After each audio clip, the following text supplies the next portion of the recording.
La noche de Dieter es radio, con Esmeralda Ruiz.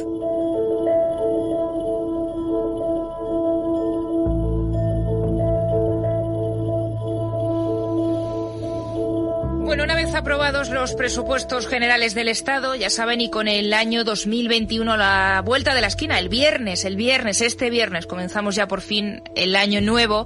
Vamos a repasar en este punto algunas de las medidas tributarias que van a entrar en vigor a partir del próximo año y que van a afectar directamente a lo que más nos importa, al bolsillo de los españoles. Borja Medina, buenas noches. Buenas noches. ¿Y cuáles son esas medidas con las que el Gobierno pretende dar un empujón a la recaudación? Pues una de las que más van a notar los ciudadanos es la subida de impuestos. Los presupuestos recogen una subida del IVA a las bebidas azucaradas y edulcoradas. Van a pasar del 10% actual al 21%. El Gobierno también pretende poner en marcha los llamados impuestos verdes, uno a los residuos, con el que esperan recaudar 861 millones de euros, y otro a los envases plásticos, con el que pretenden ingresar 491 millones. Recordamos además que el Ejecutivo también planteó una subida fiscal al diésel, que finalmente cayó en saco roto ante la negativa del PNV a incluirlo en los presupuestos generales del Estado. Más impuestos, Esmeralda. Las cuentas públicas también recogen una subida del 6 al 8% del tipo de gravamen del impuesto sobre las primas de seguro. ¿Y en qué se va a traducir esto? En un coste adicional para las familias españolas de entre 28 y 30 euros anuales. Con esta medida, el Ejecutivo espera recaudar más de 400 millones de euros en el año 2021. Y Borja, a todo esto también hay que sumar el aumento del IRPF para las rentas de más de 300.000 euros. Eso es, habrá un aumento de 2 puntos en el IRPF para las rentas de más de 300.000 euros y 3 puntos para las rentas de más de 200.000, además de un alza del 1% en el impuesto para patrimonios de más de 10 millones de euros. También va a ver la luz una subida del impuesto de sociedades, limitando al 95% las exenciones por dividendos y plusvalías generados por participaciones en filiales para grupos con ingresos superiores a los 40 millones. Y respecto a las pensiones, Esmeralda, se van a reducir las desgravaciones de los planes de pensiones privados.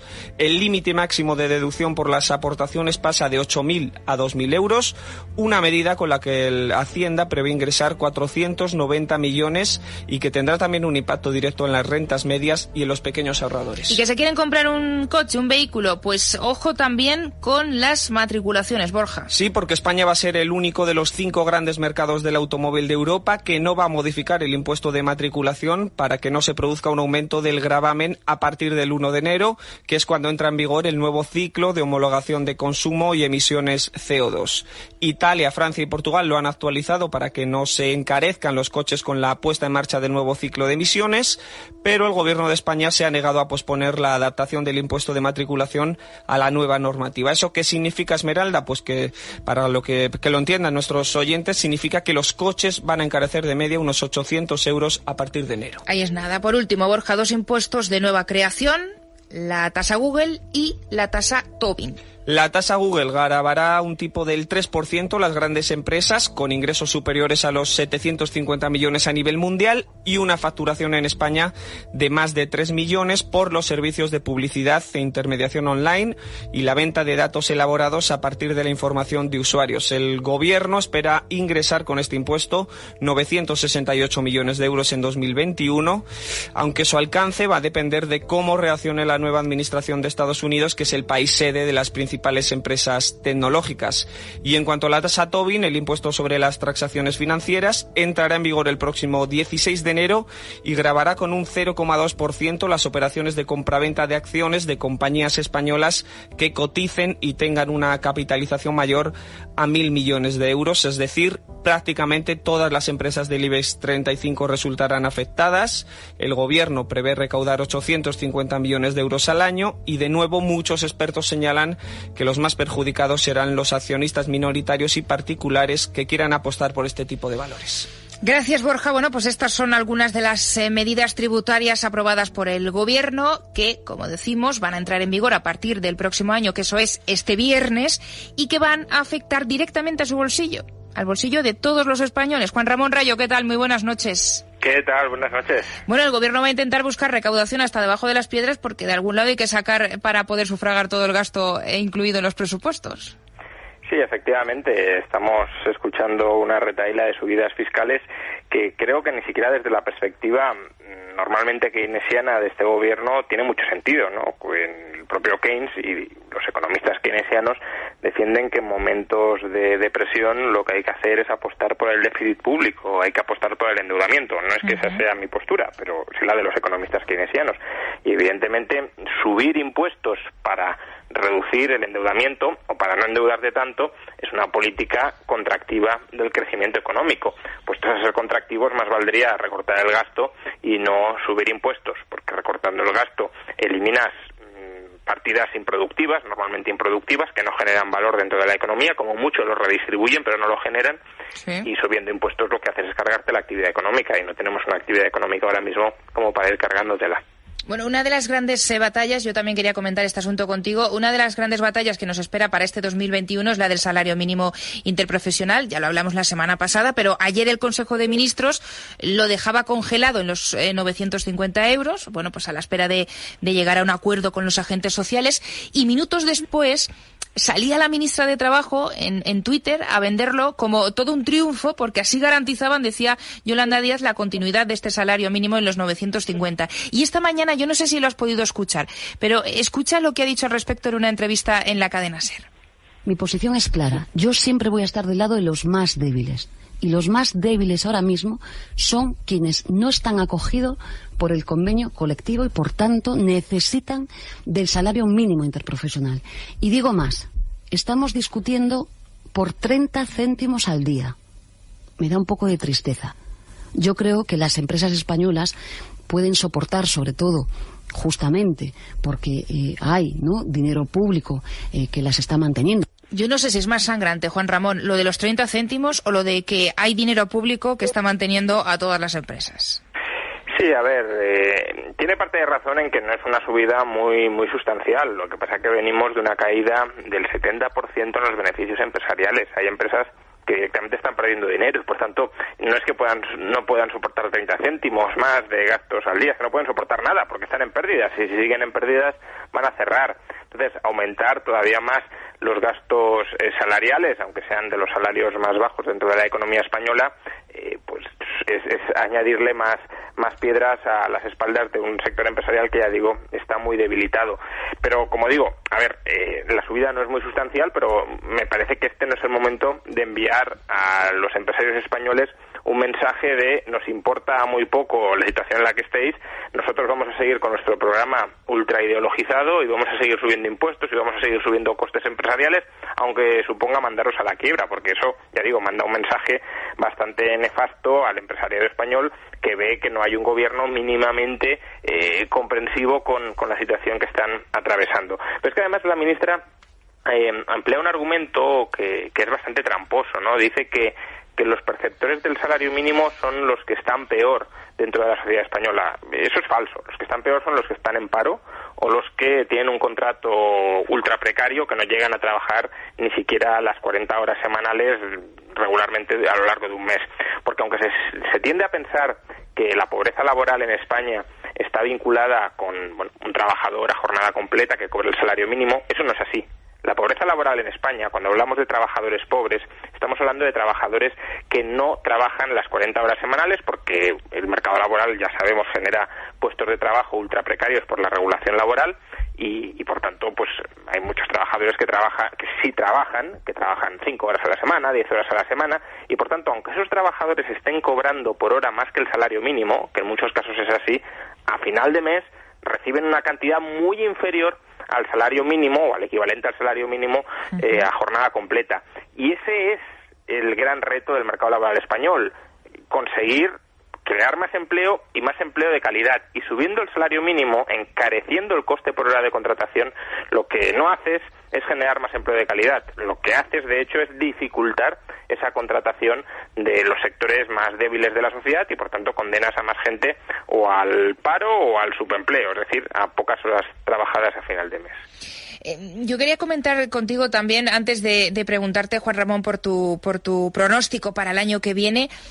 no podemos cerrar capítulo de balance sin hablar también del Brexit. Hoy el Parlamento británico ha aprobado ya ese acuerdo de relación comercial con la Unión Europea, a punto ya de consumarse, por lo tanto, el divorcio. Y claro, como en todo acuerdo, siempre decimos, hay ganadores y hay perdedores. ¿En qué situación deja nuestro país? Bueno, a ver, es evidente que nuestro país lo primero es que se va a ver afectado por el Brexit, porque aunque es un acuerdo comercial que es bastante, digámoslo así, generoso para ambas partes, para un acuerdo de libre comercio entre ambas partes, no es lo mismo estar dentro de una zona de libre comercio con regulaciones comunes que tener, aunque sean aranceles cero, pero regulaciones distintas a cada lado o a cada zona económica y por tanto pues toda la burocracia subsiguiente de tener que verificar el cumplimiento de cada una de las regulaciones respectivas, ¿no? Entonces, el Brexit, algunos lo hemos defendido porque creemos que no es positivo, no es necesariamente positivo que haya una armonización ultracentralizadora en torno a Bruselas, pero es verdad que lleva aparejados costes. La centralización regulatoria tiene la ventaja de que al armonizar pues simplifica las normas. Ahora las normas van a ser más y más complejas para el tránsito de mercancías y también en otro orden, pero de personas.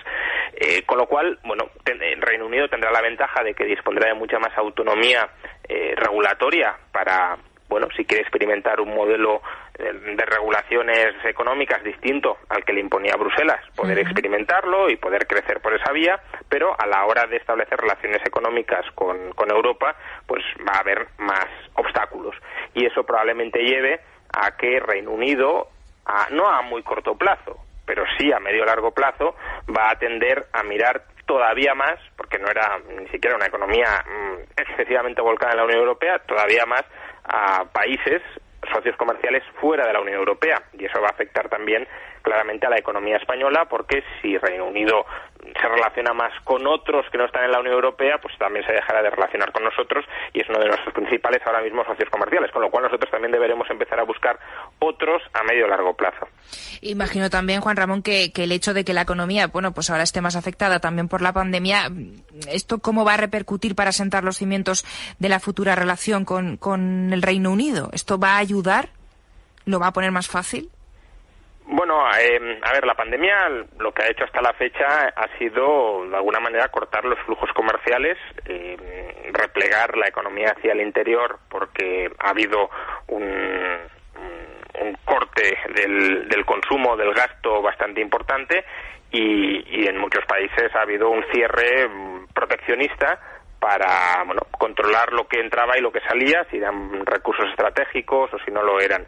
En los próximos años, muy probablemente, a raíz de la pandemia, puede que veamos, espero que no, pero es verdad que esa ha sido la idea que de alguna manera ha quedado subyacente, puede que veamos un repliegue proteccionista en muchas partes del mundo, con lo cual ese repliegue proteccionista añadido al Brexit sería unas malas noticias, porque como digo, ahora mismo la relación que ha quedado entre la Unión Europea y Reino Unido es una relación que adoptada con cualquier otro país que antes estuviera fuera de la Unión Europea sería muy favorable, sería un gran acuerdo de libre comercio, pero con respecto al estatus que tenía Reino Unido y también la Unión Europea con respecto al Reino Unido antes del Brexit, obviamente es un paso atrás para ganar autonomía legítima regulatoria en Reino Unido.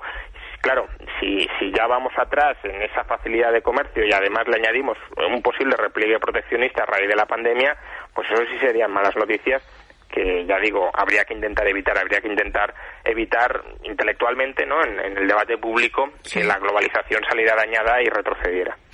Ahora sí, este viernes comienza ya el nuevo año, el 2021. Dejamos por fin atrás un año muy difícil, muy complicado, por supuesto también en lo económico. Este martes, ayer, hablaba con el vicepresidente de la COE, con Miguel Garrido, y él era muy optimista respecto a una recuperación, decía, a partir ya del segundo trimestre de 2021. ¿Compartes ese pronóstico?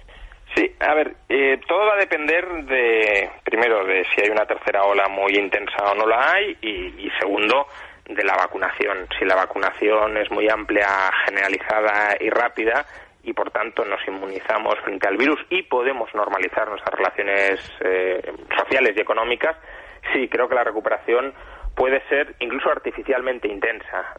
Puede ser un año bastante bueno en lo económico, por varias razones. Lo primero porque, ya digo, si se normaliza la actividad, pues pasamos de una actividad a medio gas a una actividad normal, y eso ya implica crecimiento económico alto de por sí.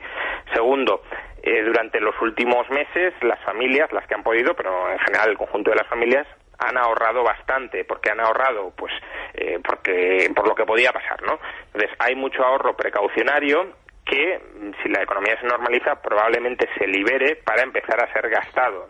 Hay ansias contenidas de gasto, ha habido gastos retrasados que probablemente se materialicen en 2021. Y luego las inversiones. Las empresas, claro, han parado totalmente las inversiones, o en gran medida las inversiones durante este año, pero si las perspectivas mejoran, y mejoran mucho, impulsadas por el consumo y demás, las empresas también se podrían lanzar a invertir más de lo habitual. Si a esto le añadimos el posible chorreo de dinero de Bruselas, que probablemente a largo plazo no genere muchos beneficios para la economía española, pero a corto plazo sí impulsará la actividad, pues sí, 2021 podría ser, dentro de la incertidumbre que caracteriza este tipo de pronósticos, porque depende todo de qué pase con la pandemia, claro. Pero sí podría ser un año muy bueno, que de todas formas no debería llevarnos a olvidar los muchos desequilibrios, especialmente en el ámbito de la deuda pública, que sigue habiendo en la economía española. Pero por desgracia, si nos metemos en medio de una fiesta de crecimiento, creo que los vamos a olvidar, y todo eso nos pasará factura más adelante. Bueno, pues Juan Ramón Rayo, profesor de la Universidad Francisco Marroquín, nos quedamos con ese pronóstico. Veremos a ver qué ocurre en los próximos días, semanas y meses de este 2021 que está a punto de comenzar. Feliz año, y hablamos la semana que viene. Buenas noches. Feliz año y nos vemos en 2021.